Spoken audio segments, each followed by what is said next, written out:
नमस्कार, मी ज्योती. माझ्या चॅनलमध्ये तुमचं खूप मनापासून स्वागत आहे. तर मी आज तुमच्यासोबत शेअर करणार आहे पेपर पॅटर्न कशा पद्धतीने मी कटिंग करते ती. तर 32 साईजचा आहे हा. तर व्हिडिओ शेवटपर्यंत नक्की बघा मैत्रिणी, आणि सोप्या पद्धतीने आहे, तर तुम्ही पण नक्की ट्राय करून बघा. तर पूर्ण उंची घेतली आहे मी 14 इंच, म्हणजे ब्लाऊजची तयार उंची आहे 13. तर मी 1 इंच प्लस करून 14 घेतली आहे. तर शोल्डर घेतलेला आहे 5.25 इंचाचा घेतलेला आहे मी, आणि मोंढा घेतलेला आहे 5.25चा. आणि बघा 32चा चौथा भाग 8 येतो. तर 8 इंच घेऊन त्यावरती टिक केली, आणि शिलाई मार्जिनसाठी मी 1.5 इंच घेतलेला आहे. तुम्ही 2 इंचही घेऊ शकता. त्याच पद्धतीने जितकी आपली घडी आली आहे तितकी खालच्या साईडने टिक करून आपण इथे बॉक्स तयार करून घेऊयात. तर बघा आता इथं मी घेतलेला आहे गळा, पुढचा गळा रुंदी 2 इंच, 2.25 इंच. तर उंची आहे गळ्याची 6. तर 6वरती टिक करून बॉक्स तयार करून घेतलेला आहे. आणि आता आपण इथे गोलाकार देऊन घेऊयात. तर मोंढ्याला आकार देण्यासाठी 1 इंचावरती टिक केली, आणि पाठीमागाचा मोंढ्याला आकार देण्यासाठी 1.5 इंचावरती टिक करून हे बघा अशा पद्धतीने मी आकार देऊन घेत आहे. तर आता आपण जो खालच्या साईडने जो पूर्ण उंची टाकली आहे तिथे आपण 2.25 इंचावरती टिक करून अशी एक रेष आखून घेऊयात. आणि ज्या गळ्याच्या साईडने आहे तिथे 1/2 इंचावरती वरती टिक करून अशी क्रॉसपट्टीला आकार देऊन घेऊयात. तर जी घडी आली आहे त्याची मधोमध पूर्ण मध्यभाग काढायचा आहे, आणि अशी एक उभी रेष आखून घ्यायची आहे. आणि गळ्या साईडने 1 इंचावरती टिक करून अशा पद्धतीने कटोरीला आकार देऊन घ्यायचा आहे. तर बघा अशा प्रकारे, आणि हे सगळं कट करून घ्यायचं आहे आपल्याला.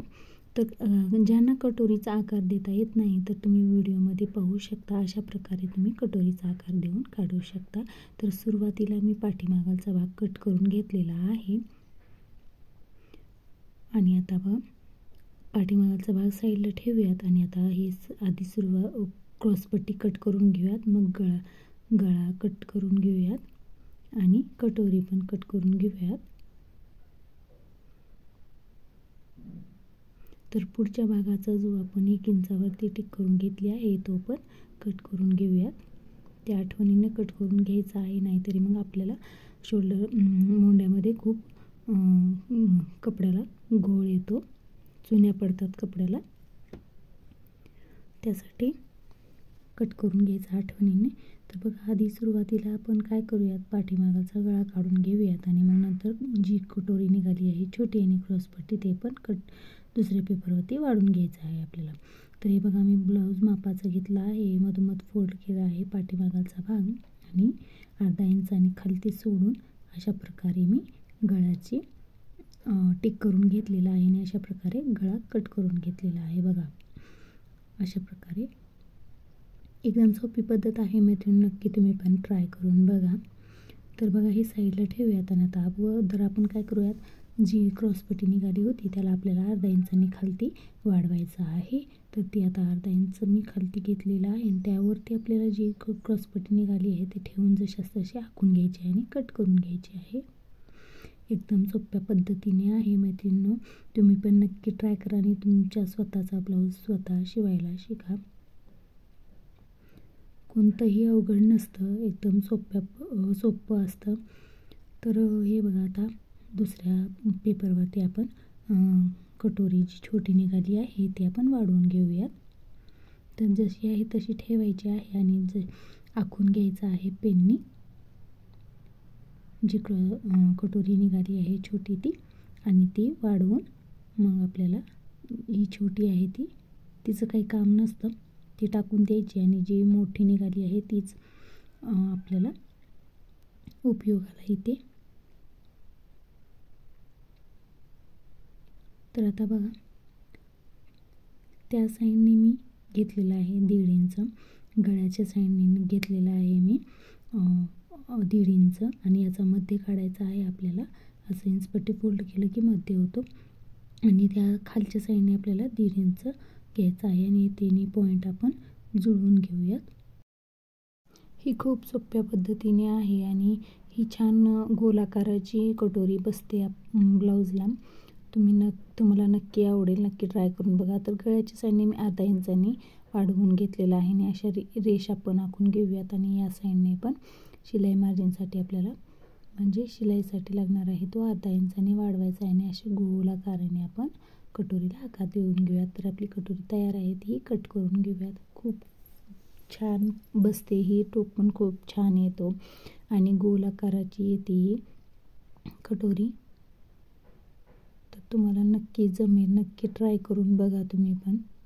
अशा पद्धतीने कटिंग करून बघा तुम्ही पण पेपर पॅटर्न.